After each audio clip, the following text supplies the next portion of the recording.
your tour will be around 2 hours. We're gonna visit 4 main monuments like Hegra, Jabal Al-Ahmar. Then we're gonna head to Lihyan tomb. Third stop, it's going to be the Girls Mountain. And finally, we're gonna head to the Diwan area, Mountain Ithlib, okay? We have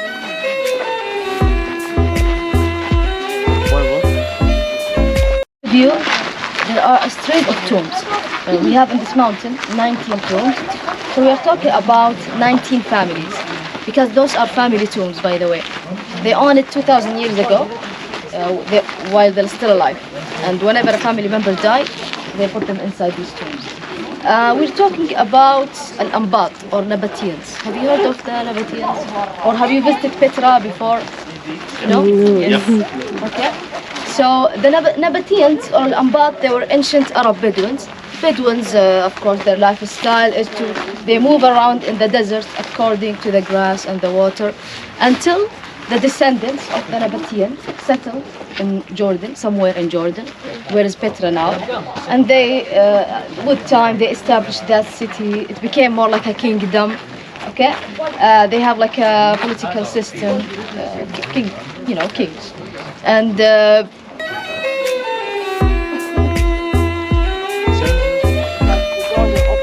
Time with the excavations. So where are these presently, the bones and all that? Yeah, most of the artifacts that were found either in Hegra or any archaeological site in AlUla, you can, it's actually preserved, not shown to the public, preserved in AlUla Museum, Riyadh National Museum, and King Saud.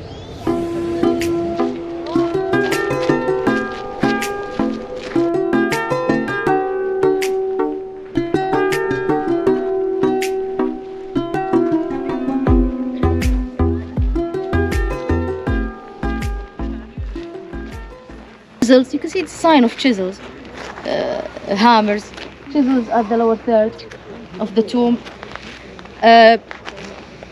Lihyan tomb, you can see that it was not completed. It's not as perfect, the downside of the tomb. It's not as perfect as the rest of the facade. You can see the chisels marks still there. Even the columns are not completed. While it was not completed, these tombs, some of them, not all of them, you can just build theories based on the situation at that time.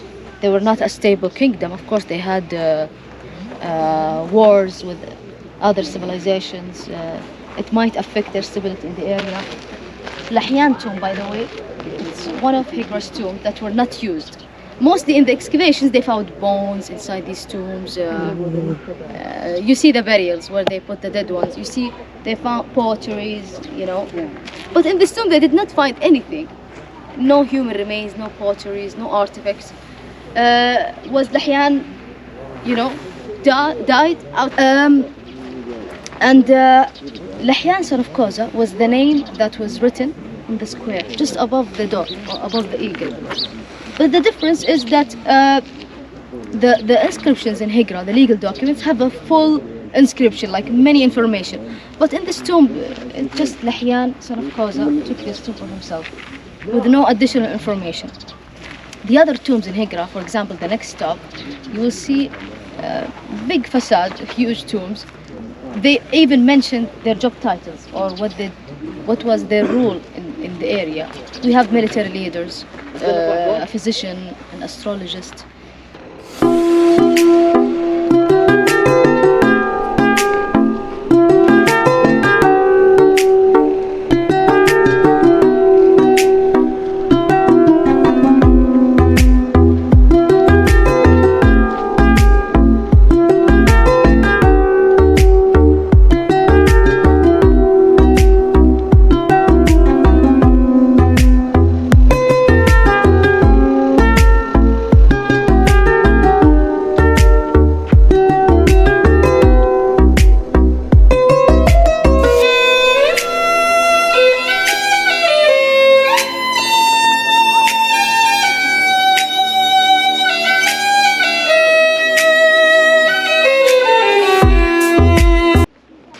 Half of the temple was carved and the other half was built. Okay.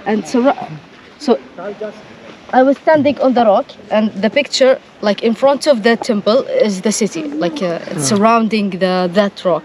Oh, can I show? Oh. So how long would the excavation take to fully show the area? It's a lot actually. We have a picture in the.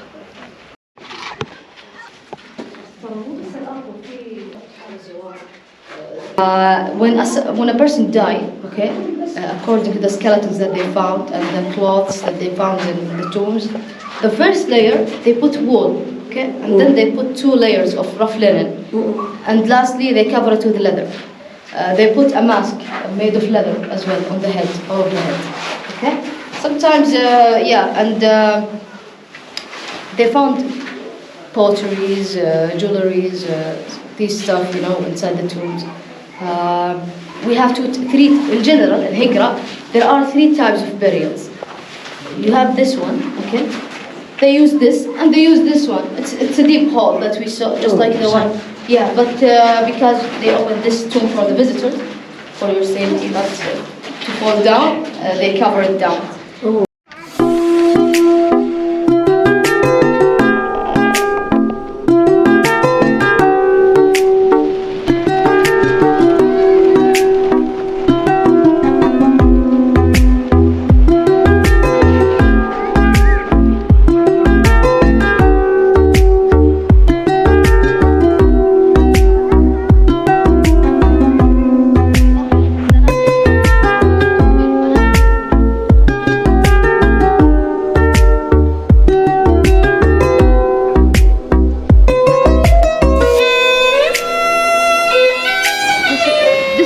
In general, they call it Mountain Ithlib.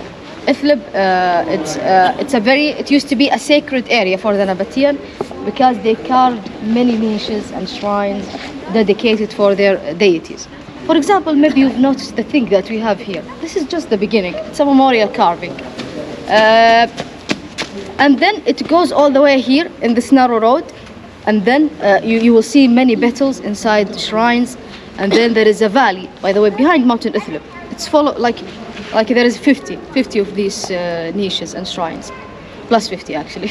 And this monument, we call it a Diwan or Majlis, their gathering place. They used to gather over here, mostly since it's a religious area. They use it for their ritual banquetings. There were signs of, they found utensils, potteries like for drinking and eating. Of course, they were trying to run away from the sun heat. They spent hours over here, so they look for a place cool and have shade, like from the sunrise to the sunset. The sun does not go through the Diwan or shed on the Diwan. The Shara is the main or the chief god of the Nabataean.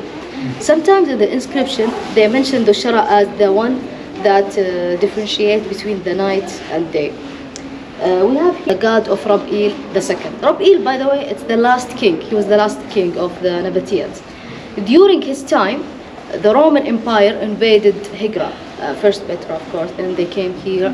But unlike in Syria and Lebanon and Jordan, when you go there, you will see Roman remains. But we don't have here Roman remains, except military existence, especially in the residential area. Now, the invasion happened in the year 106 AD. I'm not sure if I mentioned that. We're gonna head to over there. We're gonna see early Arabic inscription in the early Islamic period, before we put dots on our alphabet. Okay, we're gonna see all the rock art.